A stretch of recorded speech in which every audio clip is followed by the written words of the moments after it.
Are you ready? I'm ready. All right, hey, what's up, guys? Which camera am I looking at? I'm looking at that one, right. Welcome to our very first podcast. This is something that happened literally yesterday because I was up here at Playtech and we were having a look around the studio, and then I rang my guest and I was like, yo, when are you free next? And he said, I'm ready tomorrow at 11 a.m. And I was like, well, shit, we better get our shit together. So welcome to our very first podcast. Please bear with me because I don't know how half this shit works. It is very complicated and far more elaborate than anything I've ever done before. But basically what we wanted to do with this podcast was turn it into something along the lines of the mental health thing, because we've obviously got the Thoughts for the Monday podcast and all those sorts of things, and the relationships with people like For All the Brothers, things like that. So I thought, hey, well, let's start the podcast in that direction and then just let it evolve naturally into whatever it's going to become. So the thing I thought would be great to get this podcast going was to get an actual professional in the industry, in terms of entertainment, and also a very well-known person in the entertainment industry around mental health. Was my first guest, Mr. Hamish Coleman Ross. Thank you, Nick. What an intro. Here we are. There's the camera. Hello, everyone. Thank you. Yeah, it's wonderful to be here. Yeah. Hang on, I'll just show you something real quick, because you can look at me, you can look at Hamish, and then you can look at all of it. We're looking at a big screen if you're wondering why I'm looking at there's the a big screen that you can't see over there, but it just means that I can see what I'm looking at. But yeah. So Hamish, how are you? I'm very good, man. Very good. I'm going to just sit here and do these buttons. So if for anyone that doesn't remember, that hasn't been with us for like a really long time, and we've been doing this for 10 years, and about 8 years ago, Hamish used to make all of our videos. And that was quite fun, back when we did that Honda CR-V, which got us in trouble. Oh, look, there's some good memories, and I'll never forget the hot sauce.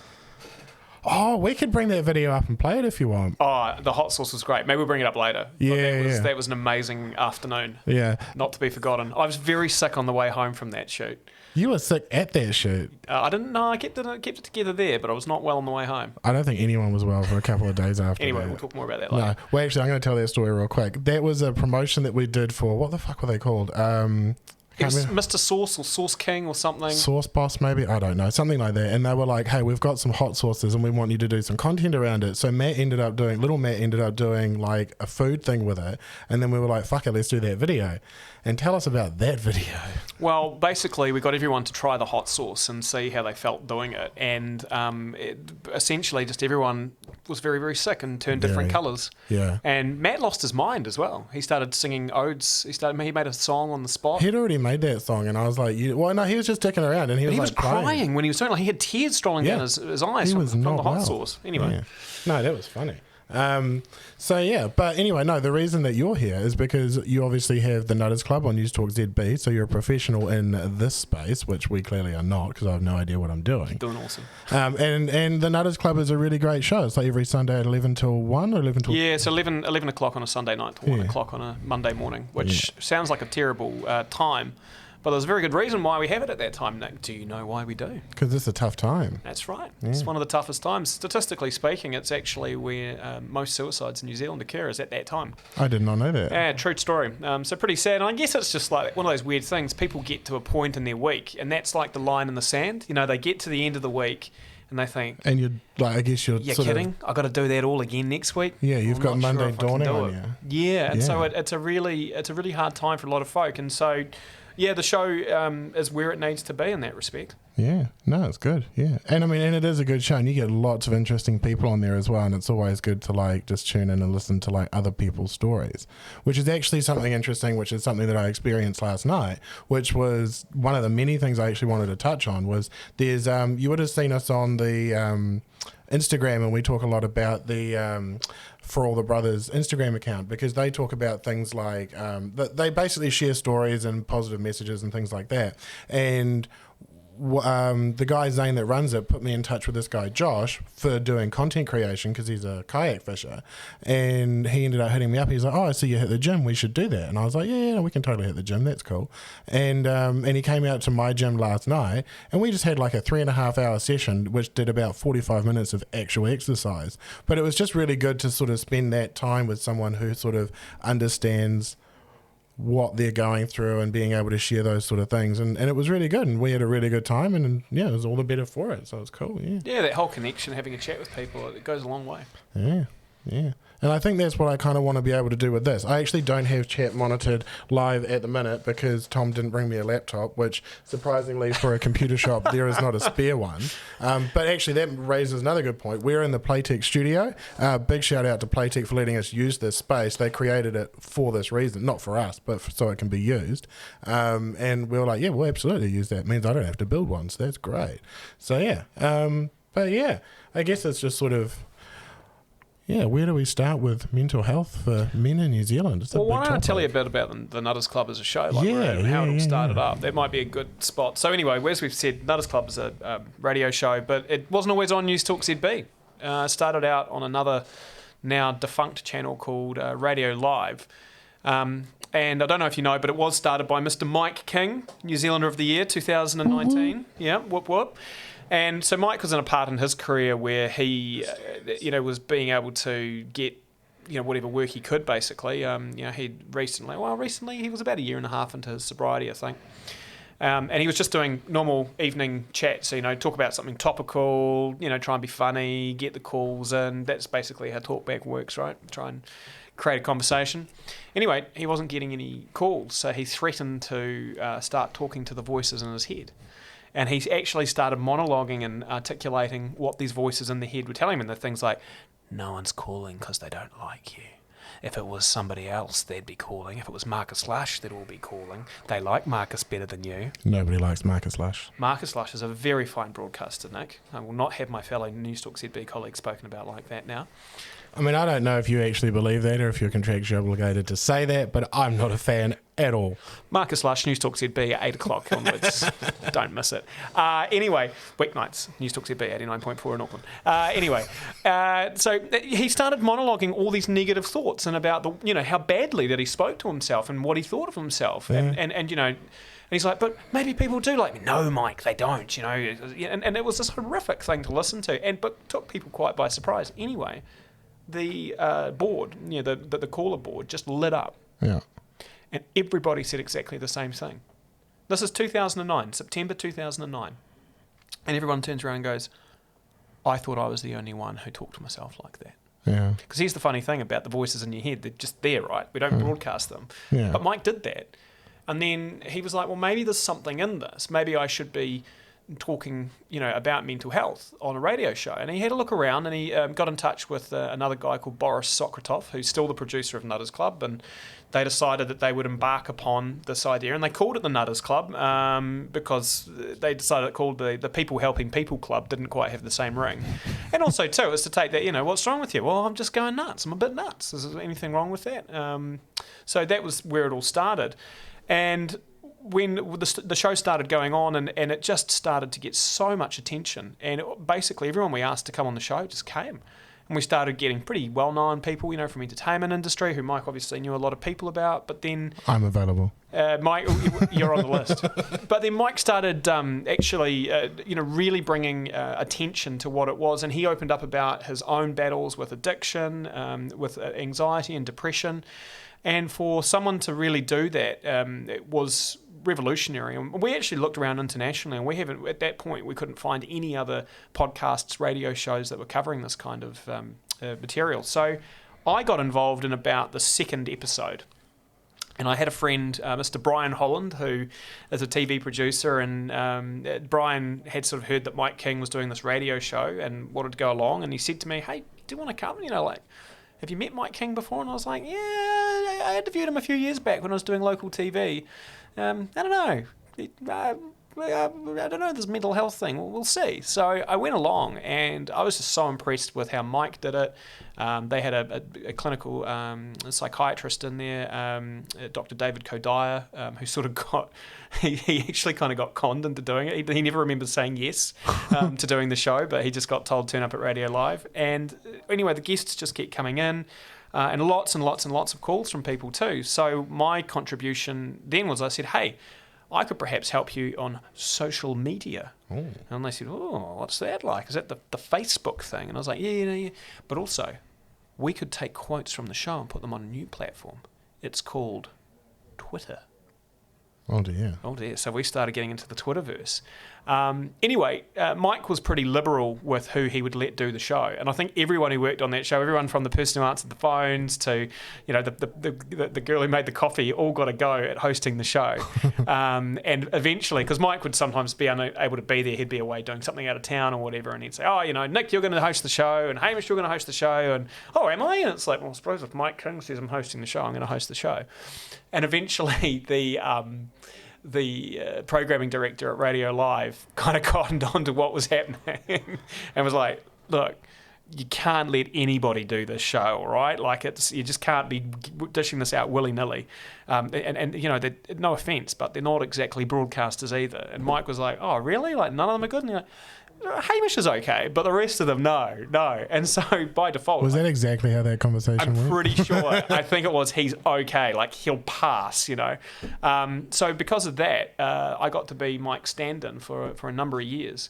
And there's been lots of different people who've kind of done that stand-in role. And then when it kind of came to the decision for what was going to happen long-term, when Mike said, "Hey, look, Sunday nights, it's not working for me anymore." He was doing more work in the community. So needing to be at a school in Hokitika at 8 o'clock on a Monday morning was not conducive to doing a late night radio show the night before. So they had to make a call, and 4 years ago I got told, "Hey, look, if you want it, this is your full-time Sunday night position." And to be quite honest, it was a huge honour. It was pretty daunting to get asked to move in for Mike.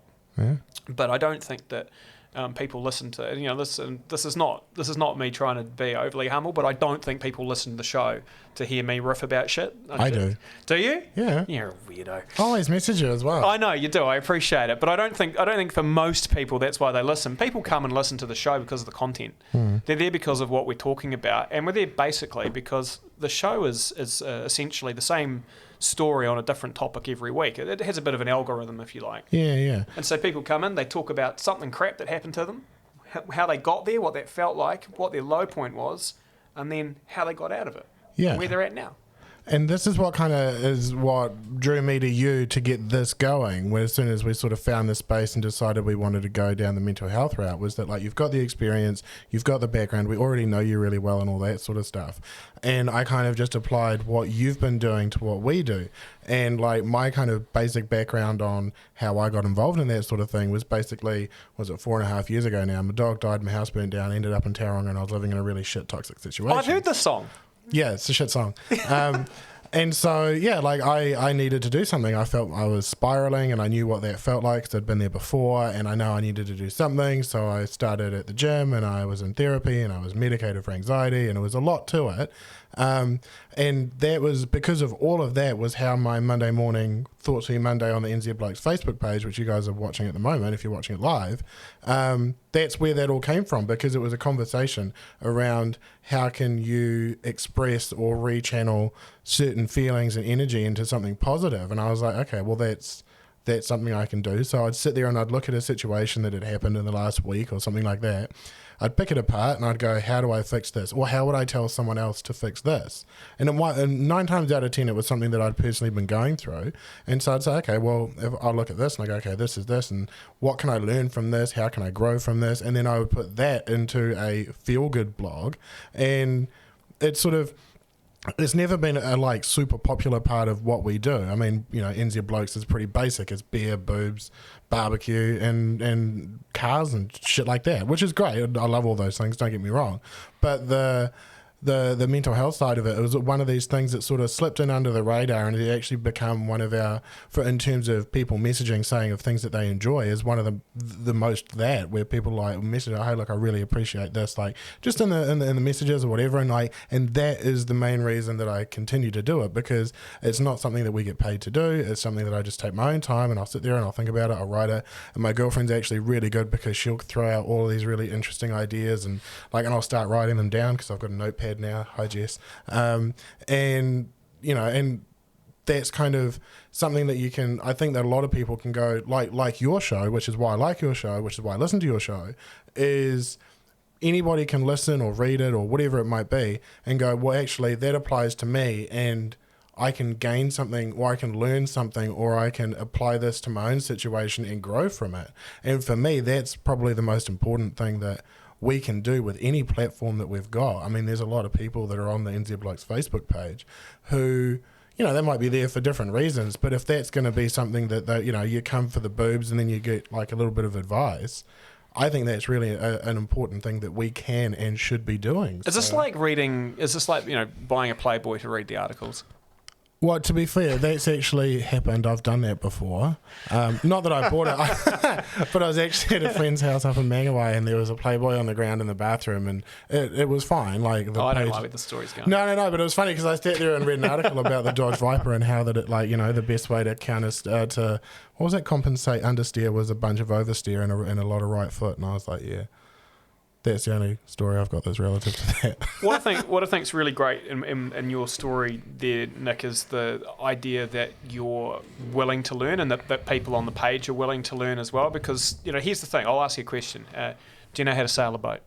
No. Right, exactly. But do you think you could learn how to? Like, if you had to learn, do you think you could? Yeah. Exactly. Right? Mental health's exactly the same.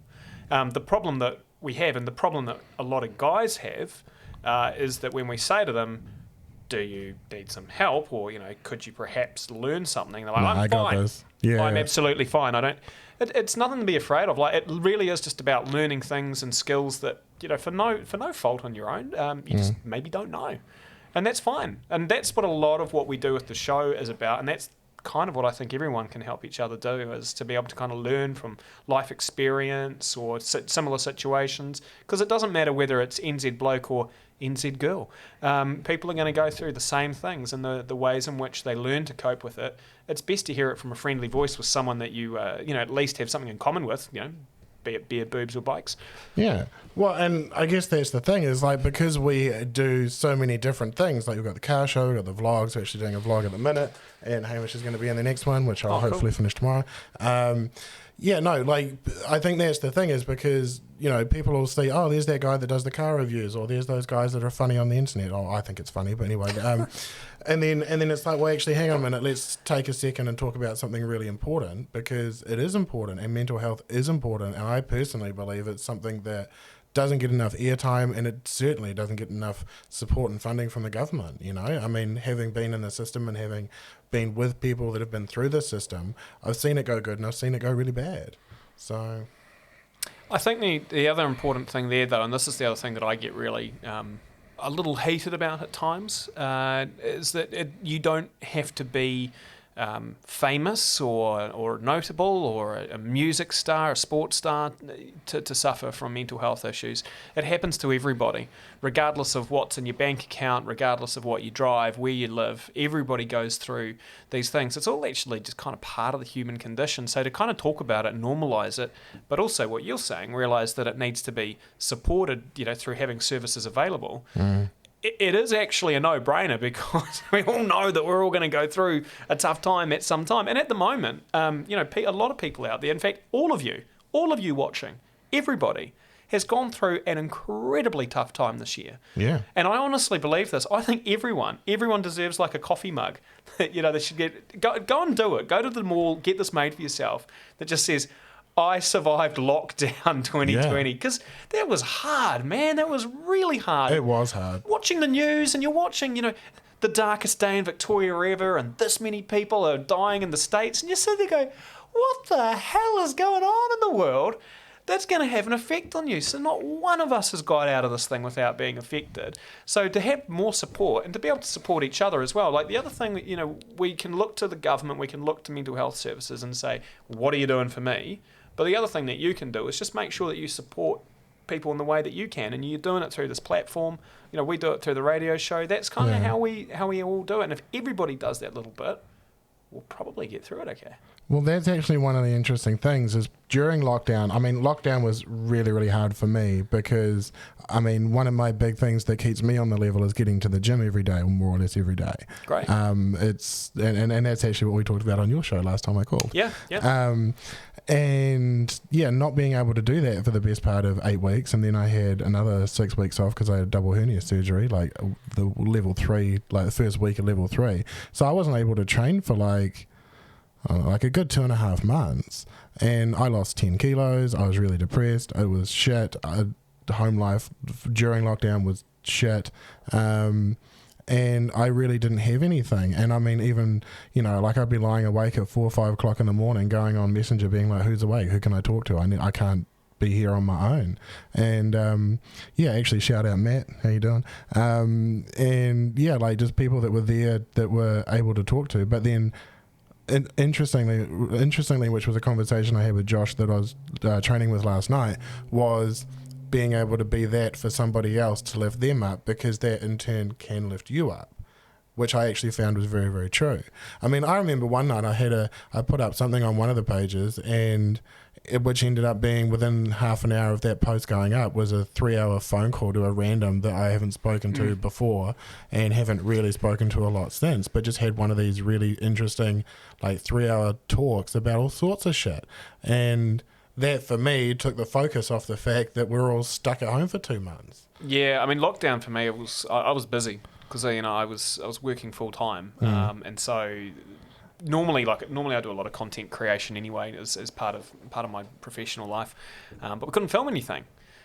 So I had to just get like stuck into learning how to do animations, and I thought that would be kind of fun, but in the end, I was working from like 7 till 5:30. 7 till 6, like every day, all day, just in front of the screen, just, kind of getting that little thing right and that little thing right. And I loved the work that I did, but at the end of it, I was exhausted because I was actually working harder than I probably would have at the office because, you go for a yarn, you have a go, you want to go get a coffee? I mean, that took off 35 minutes easy, and you go for lunch. Lunch is only supposed to be an hour, but an hour 20, hour 30, So how much work I was really doing in any given week is questionable. But, lockdown was a totally different thing. So I think we all need to be really, be kind to ourselves, as well, because it's fine to be kind to other people, but you've got to take it easy on yourself too. This is a really hard time for folk. Yeah, and I think that's something that I've certainly spoken about before, is that, some people are saying like, lockdown wasn't that hard. I mean, it's anything like that. I mean, anything in general is entirely relative to what you've experienced already. And that's something that I tell people all the time. Is like, someone might, I don't know, dent their car, which makes them late for a meeting, which means they didn't get their job and they now have to get a different job, whatever it is. It might, to me, seem relatively trivial, but that could be the worst day of that person's life that they've ever experienced. And that's what's relative, is it's the worst thing that they've experienced to date, thus it's the hardest thing they've ever personally known. And I think that the more that you go through shit and the more things that, unfortunate things that happen or situations you find yourself in, it's entirely relative. And I think that people that try and compare things like that, you say, oh, well, I tripped over and scraped my knee versus, oh, my dog died and my house burned down. Like, they're not comparable, but they shouldn't be. It's around personal experience and what you know to date. Yeah, and where your head's at. Like I've met guys before. I met a guy who lost the mobility of his legs due to medical misadventure, right? Mm. So he went in for a completely different surgery and then woke up and goes, why can't I wiggle my toes, right? Now, did this guy fall into a deep state of depression? Did he get upset? No, because he had an incredible way of rationalising it in his mind. And to be fair, anyone can do this. It just he managed to do it shorter than most people. Yeah. And he was like, well, I can't do anything about it.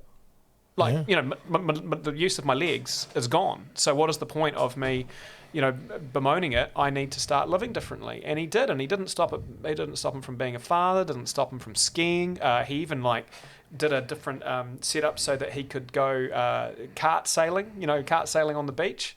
All this sort of stuff. And he ended up kind of approaching it like an adventure because he was like, well, what's the point? But different people get to things in different ways, right? Yeah. For somebody else who wasn't used to that kind of adversity or couldn't help get their mind to that thought pattern, that could be years of therapy.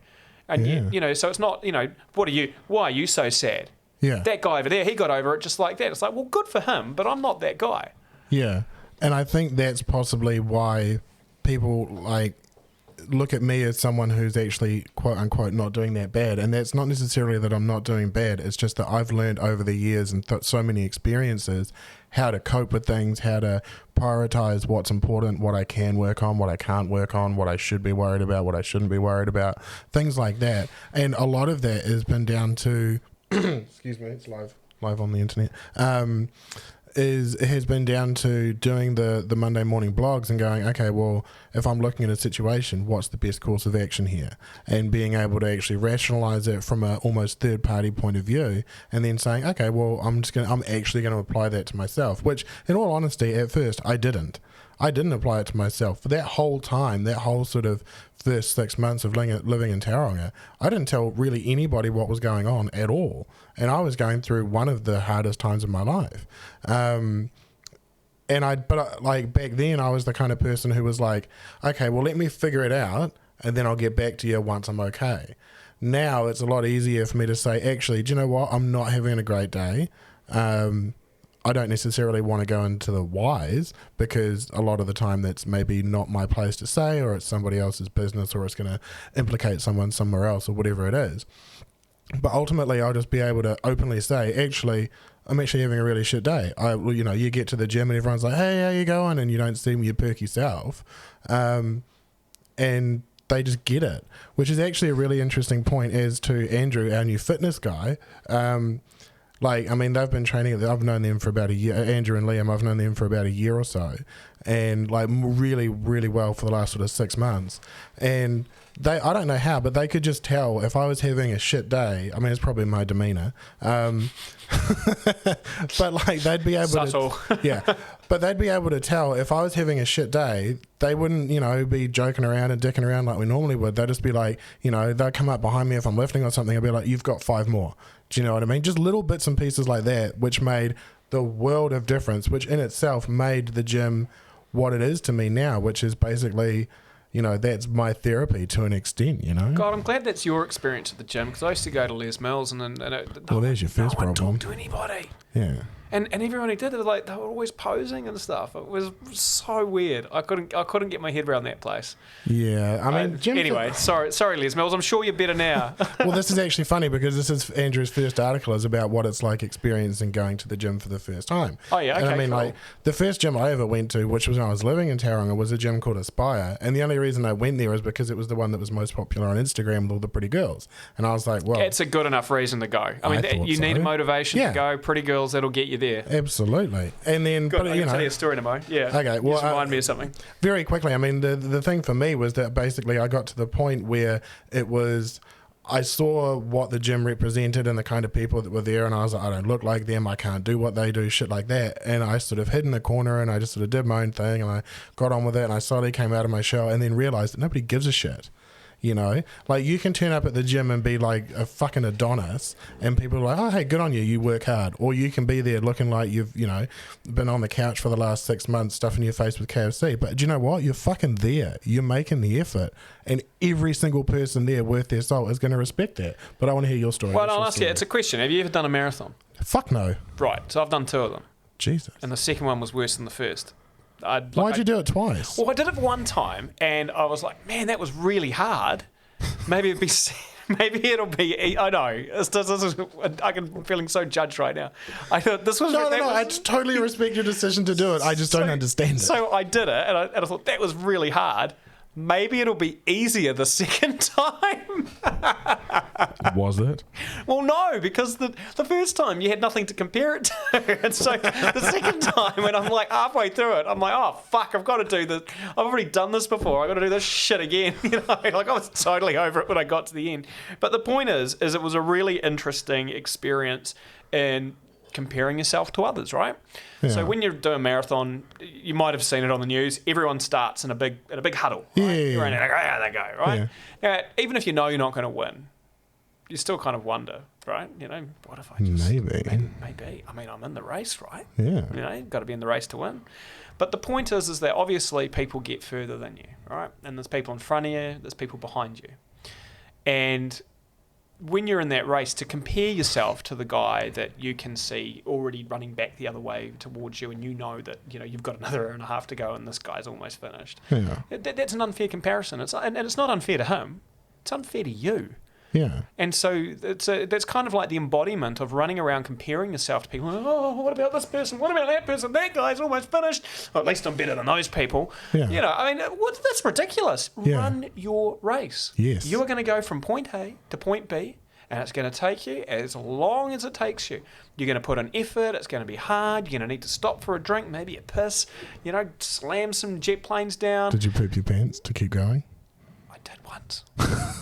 I did pee my pants once, just to keep going, because I couldn't be bothered. And I thought, no one cares. Anyway, the point is don't compare yourself. When, going through life, he's got a bigger house, she's got a nicer car. It doesn't matter. Like, this is just stuff. Yeah. If you don't look after you, if you're not happy in what you're doing, none of it matters shit. It doesn't matter at all.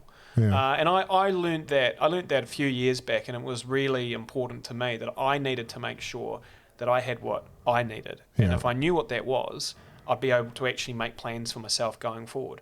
And once I did it, like, life clicked into place pretty damn easy. Like, I was like, this is what I know I need. This is what makes me happy. This is what makes me not happy. That was also equally important to understand. Yeah. So I'm just going to do more of this.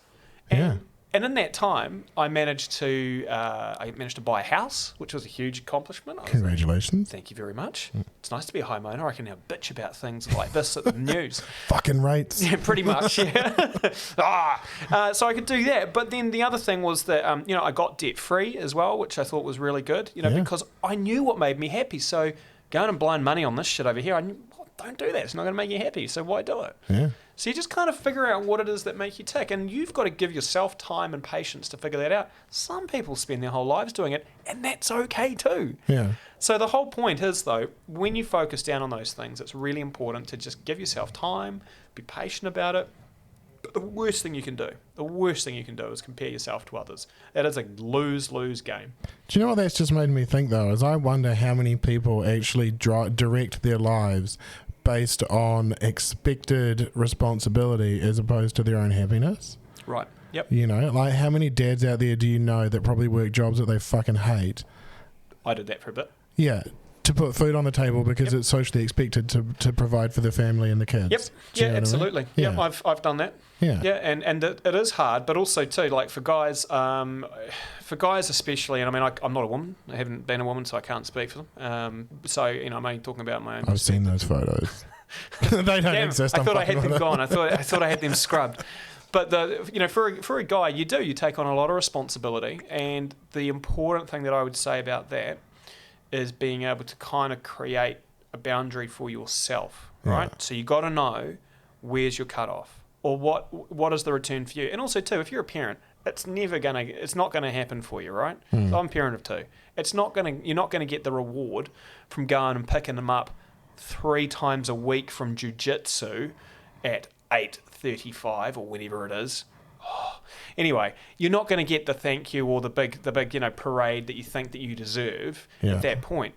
What is going to happen is 10, 15 years down the line, when you see that young boy turning into a respectable young man and doing kindness for other people, that's what it is. Yeah. So it's also just kind of understanding the flow and where you're at with everything, and don't be too high in your expectations for what you're going to get back either. And it is tough. It's real tough. It's tough. It's tough world out there being a man. You ladies got no idea. Do not start that fucking Can argument. we? I mean, we can do that on another podcast, but I mean, like, that's going to be a hard yak. Oh, man. I'm sorry. I've had to chat up because Tom cool. didn't bring me a laptop, even though this is a computer Have we got store. any questions? Not so much questions, but Hayden actually said it's also very easy to be less judgmental and more honest with a stranger, which I absolutely agree with. Totally. Yeah, that makes a lot of sense. I mean, you remember when you were a teenager, and I'll tell you the guy I remember. It wouldn't matter, what my parents would have told me. If they told me to do this, I wouldn't have given 2 shits. But me neither. But I went to boarding school and had a dorm master in 5th form. It was a co-ed boarding school, and to be fair, we just had a really great time. It was Sounds a lot better than an all boys one. Oh, we're just trying to impress the girls all the time, to be quite fair. Like, I'm serious. And those nasty little girls, do you know that for a while they took in 6th form, they took a little protest against us, and they used to come to dinner to the dining room, still wearing their school uniform. And we were like, the hell's with the school uniform? Why don't you guys get changed? And I'll never forget it, Megan McLeod. That's right, I remember you. Oh, been called out. And she turned around and Megan goes, well, it's not like there's anyone to impress, is it? Oh, I bet that cut. Oh, man, yeah. But they were great. And that was a really cool thing. Like, they kept us level, right? Yeah. But anyway, we had this dorm master, and on our first night in the dorm, he introduced himself and he said, "Boys, my name is Kevin Connors." That's how he talked. "My name is Kevin Connors, and I've been charged with the mission to make sure that every man in this room passes what is known as school certificate. Every single man in this room will pass, because I will make sure of it. Your exams will begin in 246 days, and in that time, I will make sure you are prepared." Where the fuck did you get that accent from? Yeah, it's a weird thing. He's from down south, but he'd done some tours in Vietnam, so he was There it is, yeah, because he sounded like a 1950s cowboy. Yeah. That was actually how Mr. Connors, aka Panda. Much respect, Mr. Connors. Please don't find me. That's how he talked. And a couple of things in what I just said there, which was really important, and we need to think about how we talk to ourselves and how we talk to other people, right? Mm. He didn't tell us, if you don't study hard enough, Nick, you're going to fail. Remember that one? Mm. Remember people saying, don't study hard enough, you'll fail. You will succeed. You are going to pass. You're going to pass because I'm going to support you. I'm going to make sure that you pass. So I didn't get this big fear. Okay, sure, 246 days. I'm like, it doesn't actually sound like that much. But I had somebody tell me, essentially, I believe in you, and I'm going to support you to make sure that you're doing what you need to do, okay? Yeah. And it was just wonderful. Now, had my parents said that to me, I would have probably told them, "Shut up, you don't understand. Yeah. Go away, why do you treat me like this?" But because it was a stranger who I had no relationship with up until that point, and I'll never forget that night. That was an incredible time. Somebody told me they believed in me. That's interesting. See, I can go either way, and I think it depends on who's saying it. Like, if I used to be in some instances the kind of person who would be like, if you said I can't do something, I'd be like, well, fucking watch me. Yeah, sure, right? Yep. Yep. But then in other times it might be like, someone will say like, "Oh yeah, you can totally do this," and I'll be like, "Shut up." Because I've been told my whole life that, what you're doing is no good, whatever, you're never going to get anywhere, whatever, for as long as I can remember. And that has definitely taken its toll. And I'll be like, okay, well, don't tell me I'm going to do great when, one of the most significant voices in my life has told me my whole life that I'm never going to get anywhere. Like that takes its toll. And it still does today. I mean, I guess these days it's it's as much weight as you want to put behind it. But I mean, it's certainly one of these things where it's like, yeah, it's hard to take positive reinforcement sometimes when you've had such negative reinforcement for so long. Absolutely. But what do you tell yourself? These days, it's more about setting realistic goals for me. Because if I can set realistic goals and achieve them, it makes the next one a little bit further away, but seems like I can get there. Because if you're like, as an example with what we do, I've always made the joke that I'd like to rival MediaWorks one day, which... You can probably buy MediaWorks right now, Nick. Oh, I've got $1. But, that was what I would see for what is now the Empire Media Group, but if I say, okay, well, I want to do a podcast, and then this falls into place, and then you fall into place, and it all falls into place, that is so much more achievable than I want to rival MediaWorks. Do you know what I mean? Like, it's sort of, it makes the, and it's the same within the gym, you go, okay, well, I want to be able to deadlift, I don't know, 200 to 500 pounds, which for me was double body weight, and I was like, and that's like a thing.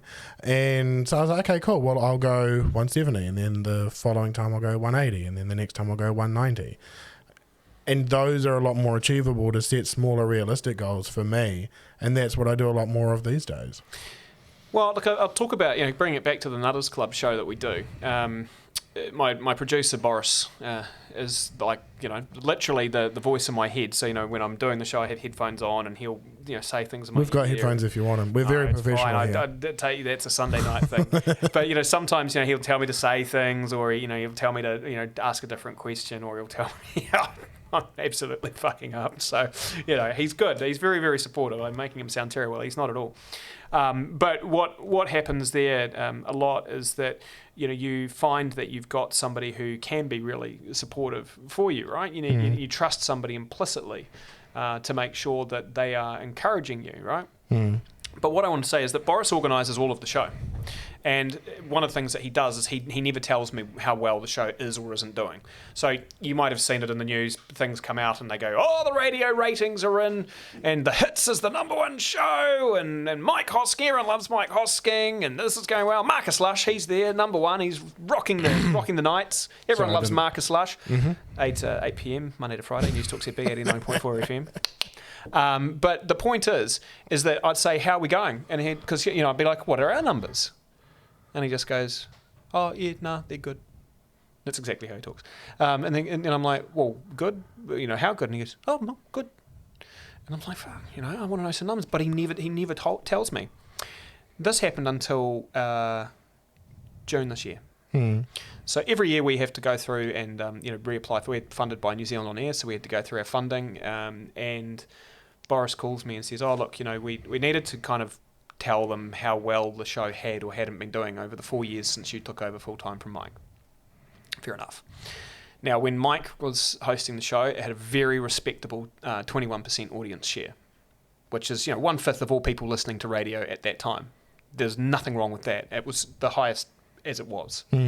So slowly but steadily, we go in and we do the show on a Sunday night. Now, when we go in to do the show, the whole office has pretty much gone home. There's maybe 2 or 3 people mulling around in the newsroom. We are pretty much in a big, giant, empty building. And it can feel a little bit lonely. They'll have Jimmy and Boris, who are the producers, on the other side of the glass. It'll be me and Kyle and maybe the guest in there. And it just kind of feels like there's these 5 people kind of hanging out on a Sunday night. And so you don't really think about the context that you're broadcasting over the whole country, that people might be in their cars, might be in their bedrooms. You have no idea, right? They might be working. And so then I get told, he's like, oh, I need to tell you what the numbers have been. And I tell you what, I was not in a good headspace that day, and I thought he was going to tell me it was really bad. That was when my mind went straight away. And I was like, oh, he's going to tell me the show's canned, you're shit, all that, the internal voice thing, the self-critic, the inner critic was going crazy. And he said, well, it was 21% 4 years ago. And I was like, yeah. And he goes, it's 40% now. And I went, hang on. I said, 14 or 4T? And he goes, 40.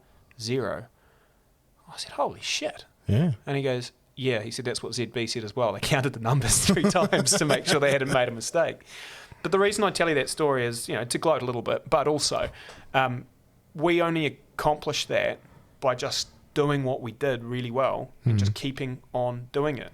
We didn't have a party every time the radio results came out. A lot of the other people do, and that's fine. I don't begrudge people celebrating that, but we just did the work. Yeah. And slowly but surely, over that time, without me having any knowledge of it, it was going, it was doing well because we were just doing the work. Yeah. And I think that's really important for people out there, is even if it feels like you're not getting anywhere, if it feels like you're just plugging away, keep doing it, man.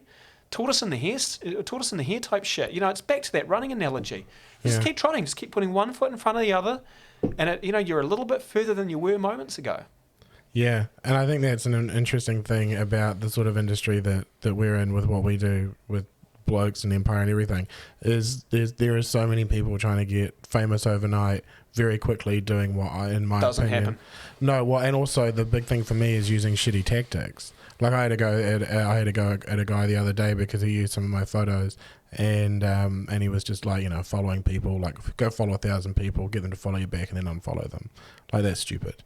And a lot of people these days don't want to put in the hard work. I mean, fuck, we're 10 years into this, man, and it's been getting there and getting there and getting there and getting there. And this goes back to the thing about setting goals, is you get to a goal and then you go, wow, we did that, and then you set another goal. Yeah, that's right. And then you get to that, and then you set another one. Or if for some reason you don't get to it, you figure out why you didn't get to it, how you can get to it, or you set a new goal and go, that's unrealistic. Let's set one that is more realistic. You could definitely set it as a challenge, but let's figure out, like, is this actually possible? No? Okay, well, that's when you can abandon it. And you go, okay, cool. But actually, I just got a message here from in the chat. I had a bit of a light bulb moment when someone told me if other people talk to you like you talk to yourself, they would be arrested. It helped me pivot from negative reinforcement to positive, but it's a journey. Yeah, that's totally true. Absolutely. You would never let anybody talk to you the way that you talk to yourself. No. No way. No. I can't remember where it was the other day, but I was certainly talking about something to someone, and I was saying that there's, in terms of just writing me to do something, I can't remember what it was, but I was like, look, nobody is ever going to be as hard on me as me. And that's true, and that's been true for a very long time.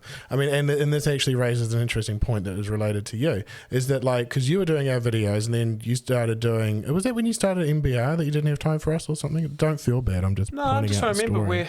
what I was doing. Maybe it was only on the other radio station that we don't talk about because it's not the one you're at now. It's dead. It was Radio Live. It's Radio Dead now. It doesn't exist. I think it might have been when I was doing Kiwi Living, so it was about 2015. Right. And I was out of town a lot because I was doing a lot of travel. And that was around the time that I sort of started having a crack at myself. Yeah. And then the thing that I always noticed was I'd be sitting there, like, you know, doing a shit job of learning how to use Premiere, doing my little vlogs and stuff on the old NZBlokes channel, which I haven't even looked at for 5 years. And I would be so critical of myself and go, is this whole thing... like looking back at it now, like, it's shit compared to what we do now. But at the time, I was like, I want this to be as perfect as it can be. And something very important that I learned for that exact thing is to dial down the expectations by about 10%. Because at the end of the day, nothing that I ever do is perfect. And I'm aware of that. Like, you know, I'm capable of doing some pretty cool shit. But there's no way that every video that we put out is going to be perfect. This podcast is not perfect. And I'm okay with that because I've dialed my expectations back a little bit. None of my radio shows are perfect, Nick. I stumble over words all the time. I know, I listen to it. It's like, should this guy really be on? It's like, hey. Yeah. I'll tell you something that somebody... so this happened to me. I was doing a TV show on C4, for those of you who remember C4. I do. It was a lot of good fun. Who was that English guy, that little mouthy English guy? Oh, Joel. Yeah, he came out when do you remember the Tank Boy show when we had all the tanks and shit? Yes, yeah. He came out there to do some stuff with us for C4. Did you have fun with him? Yeah, it was alright, yeah. Yeah, he's an interesting chap. And then there was that guy Mike, what was his name? Mike Puru. No, he used to Mike play... Nemia? He played in a band from Wellington called AutoZam. I don't remember him. He came out as well and he nearly rolled his truck down the driveway. Oh, shit. Yeah, being a fuckwit. Anyway, your story. Yeah, so C4 and had a TV show there called Studentville. It was a lot about just basically university students getting drunk. Great show. Sounds familiar. It was a lot of fun. But this guy came up to me when I was shooting the second series. And he came up to me and he goes, you know, your TV show, it's actually not even that good. People only watch it to see if they know anybody on it.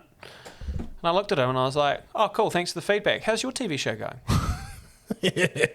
Did you add bitch on the end of that? Yeah, bitch. I said, no, I wouldn't ever say that word.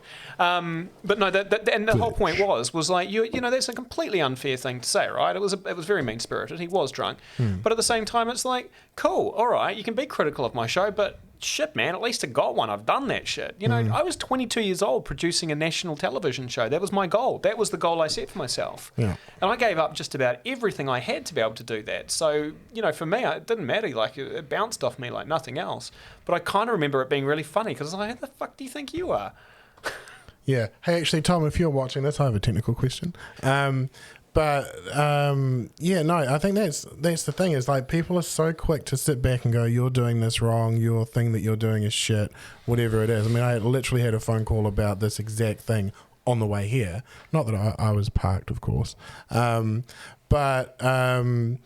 like about the kind of attitudes around these people, and it seems to be more of a young person thing, but that might just be my experience of, you know, someone will see me doing something and they'll go, well, that's shit, and I was like, well, what are you doing? Like, what are you actually doing? Like, you can say whatever you want. I don't give a shit because your opinion is pretty insignificant to me.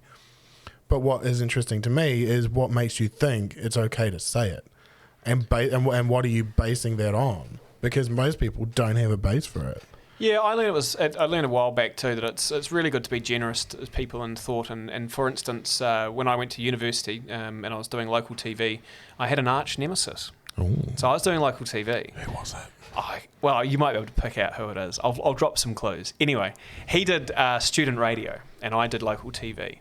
And we quite liked to have digs at each other. And actually, he got quite personal with me one night, actually face to face, and said a couple of things that weren't particularly kind.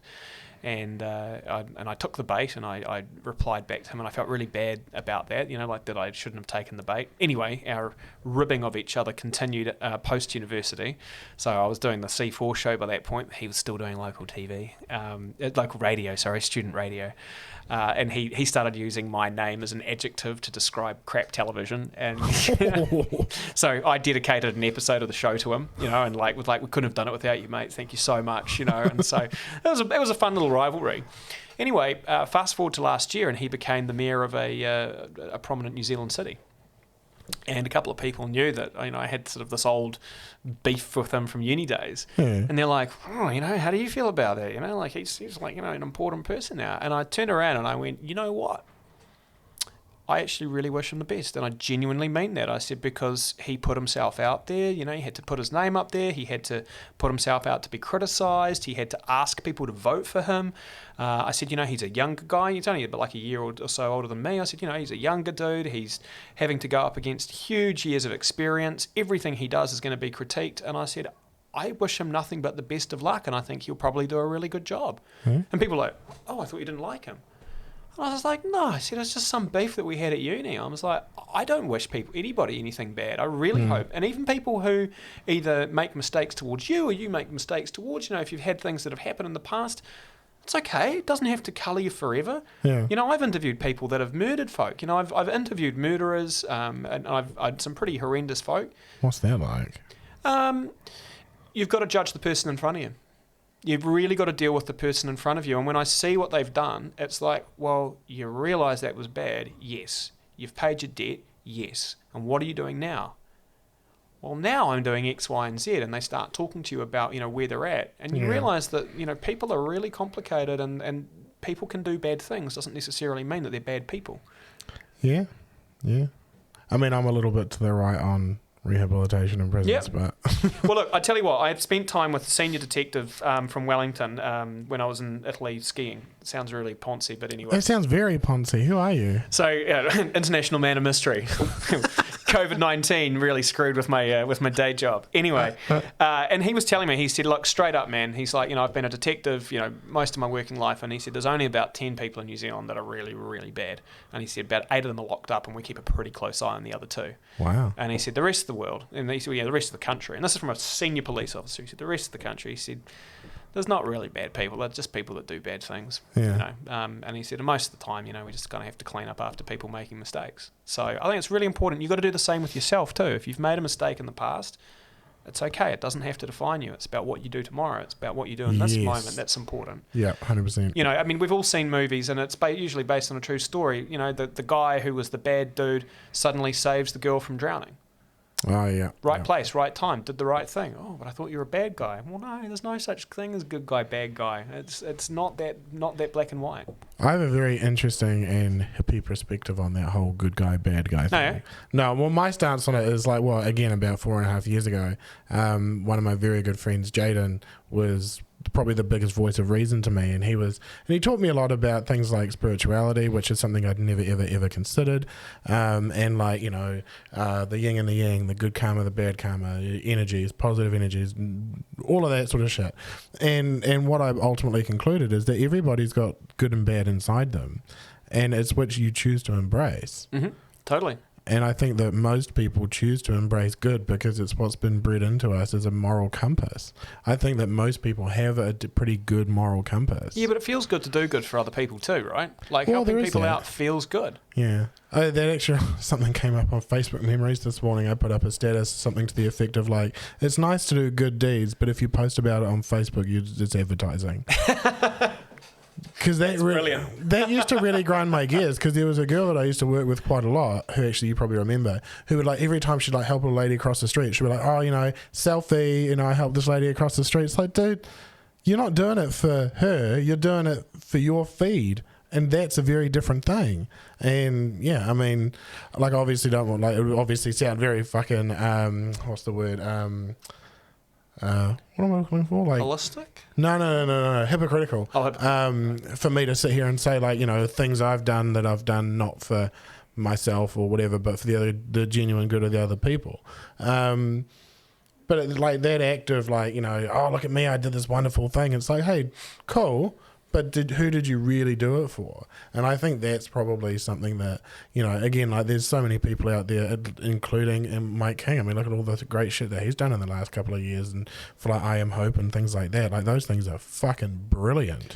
The best way I could describe Mike to you, and I really do want to pay massive respect to him, is that Mike allowed his mental health to essentially be like a gaping wound that people could poke around and prod and know in intimate detail in the hope that it might help them better understand their position. I'm not ready to do that. Or somebody else's. No, and it takes incredible courage to do it. And it's not to say that you're not courageous. I think what you're doing and what you've shared today has been courageous, but Mike took it to a whole other level. And when he came out on Sunday News years ago and like told his whole tale about almost dying because of a drug overdose in Hong Kong, and essentially all the crap that he'd gone through, it was shocking to a lot of people. But it was the next thing, and the fact that that he had contemplated suicide, the fact that he took it from, hey, you're feeling depressed, which were it's okay to feel depressed, which was the the John Kirwan thing, to what, I actually thought about ending my life. That was a step which we'd never taken, but we had to. We absolutely had to. We had to smash open that conversation. And by the way, the Nutters Club has been attacked for talking openly about suicide. Oh, really? We have had all kinds of people that have tried to undermine us and have us cancelled. And in fact, we were cancelled at one point. We were cancelled from Radio Live in 2013. 6 months later, we got picked up by the great folk at News Talk ZB. And they picked us up, and instantaneously we got a much bigger audience. So, sometimes bad things happen too, and it's actually a blessing in disguise. And I genuinely mean that, thank you to ZB, because ZB is, as most people think of, they think of Mike Hosking, Heather Duplessis-Allen, quite sort of polarising characters. I've not worked with Mike. I've worked with Heather, and I think Heather's great, and I genuinely mean that. But quite polarising characters. So for ZB to have quite hypercritical commentators, and then allow us to come in on Sunday night, well, actions speak louder than words. And I think that the fact that they give us a platform, the largest commercial audience in the country, is just wonderful. It is the biggest station in the country, isn't Absolutely. it? Yeah, by a long shot. Yeah. Yep. RNZ gets similar numbers, but they're non-commercial. So they're government funded. Yeah, government funded. Oh, yeah. So about. But I don't listen to it. I don't want my taxes to go to that. Well, on September 19th, Nick, you can have your say. Is that the election day? Yes, it is. Shit, that's not far away. No, about 5 weeks. Oh. Yeah. Do you want to go into that, or is that another podcast? Fuck, that's a podcast for a different day. Can we do a political podcast? Can we do blokes? Could we do an NZBlokes drinking game for when the results come in? Yes, we can do that here too. Tom, did you say yes to that? Tom's outside of the studio listening to this. Can we do that drinking game, read the elections here, watch the election results on the TV, and then every time... That would be so much fun. Yeah, we got 2 thumbs up. Greg and Tom say yes. Okay, here's the idea, Nick. Let's have like a New Zealand map with all the electorates, and then like you have like certain drinks for which party it is. Jess, you're going to need to drive me home and I'll stay at your house. That's definitely an Uber night. Yeah. Oh, fuck yeah, that'll be hilarious. Actually, yeah, and that actually does remind me, like, I don't know, I probably should have mentioned this earlier, but this has been interactive. There have been comments, but I only just said that now. Oh, great. Sorry. And actually, this was supposed to be going out on YouTube as well, but there was some software that we didn't have, because, again, this is the first time, so it's only gone out on Facebook, but I'll save it, I'll put it up on the YouTube, shit like that. But no, I've actually had a really good time. Oh, I'm glad you enjoyed it. I did too. And, like, I don't know if you guys can see from the angles that you've got, but we can actually get about 6 people in here all mic'd up and just having a good time. So, yeah, I think we can have some fun with that. Nice. Yeah, and if you guys have got ideas for podcasts that you want to hear, or people that you think we should get on the show or whatever, I mean, I don't know how often we're going to do this. I mean, like, it's here, we can use it pretty much whenever we want. But no, I'm definitely keen to do some more of these. Yeah, this has been good. Nice setup. Very comfortable. Yeah, and yeah, big thanks to Playtech Studio for letting us use it too. I mean, this room, like, if you watch the latest webisode, you actually get a little bit of a look around because all these cameras are fixed. But yeah, we've got a couch there, which I've been told I'm not allowed to fornicate on. Really good. That's what I said. Well, apparently that's because if it's at nighttime, the curtains behind me that you can see in this camera, like, these are all see-through, and if the lights are on in here, it just all goes out there. I mean, that doesn't bother me personally. It's like Sky City Hotel facing onto Hobson Street. I thought you were going a different way with that story. Those windows are not tinted. Oh. People think they are, though. Well, that sounds like there's some blackmail in there one day. But yeah, no, big thanks to everyone that's tuned in. Oh, that's what I was saying. Yeah, thanks to Playtech for letting us use the space. The space is awesome. We're going to abuse that privilege because we're going to be in here all the time. Love it. Yeah, and thank you, Mr. Hamish Coleman Ross from News Talk ZB and the Nutters Club. No, that's been awesome. If anyone's got any last minute questions, I think we're going to about wrap up because I mean we've done our allotted hour. Which we've They went fast. Didn't even have an ad break or anything. Well, it's not sponsored, so we can say whatever the fuck we want. Jeez. I've just got one rule, and that's don't drop C-bombs. Cool. That's it. Other than that, have at it. Well, the only thing I've got left to say is make sure you listen to Marcus Slash, News Talk ZB, Monday to Friday, 8 p.m. 89.4. We can edit that part out. I just know that Nick's such a fan. No, I just think that he's a dick. I mean, like, he's your colleague, and that's fine, but I've rung him twice on his show, and both times he was a cock. Like, he argues with people that disagree with him and then he, like, shuts them down, and I think that's bullshit. Like, if you disagree with me, I'll be like, okay, why do you disagree with me? And then you'll say, I disagree with you because of this. Okay, fair enough. Well, I still don't agree with you, but we can agree to disagree. I don't agree with that. Well, I mean, then that's very immature of you, Hamish. But, yeah, no, I just don't like him. And not everyone's going to like everyone. I respect his position. I just think he's a dick. Call me.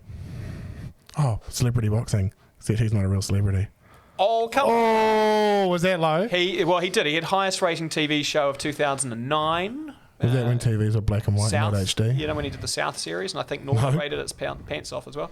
Oh, yeah, he was pulling out like 750, 800,000 viewers on a Sunday night. Wow. Yeah, no, I'm sorry, mate, but he is like... He's a very talented man. He's done some big shit. Yeah. Yeah. I think my best YouTube video is about 65,000 views. You're on your way. We're getting there. You're doing your race. Yeah, exactly. Yeah. Well, it looks like nobody else is actually that interested in questions because I said we're going to wrap up, which is generally what happens. Right. But yeah, thanks to everyone that did jump in the chat. We're going to get that a bit more streamlined, and Tom's going to get me a laptop that's going to sit here so I can actually see all that shit properly. Laptops here. No, what is this? A computer shop? Yeah, not a laptop shop though. Well, they have laptops. Oh, well, I don't see one, do you? Well, actually, no, I don't see one either, so that doesn't help. But yeah, thanks everyone for watching. This will be live on our YouTube channel, and I say live, this will be archived on our YouTube channel, so you can go back and watch the first one that we did a hash of, and then by the time we get good at this, you'll be like, wow, they used to be really shit. They've improved a lot. Have you ever done Nick's podcast? Yeah, I did the first one. You know, the shit one. Yeah. And you'll be infamously remembered as that guy. Oh, I'm happy. Thanks, Nick. It's been fun. All right, thanks everybody. We'll see you again soon. Where's the cameras? There it is. All right, cheers team.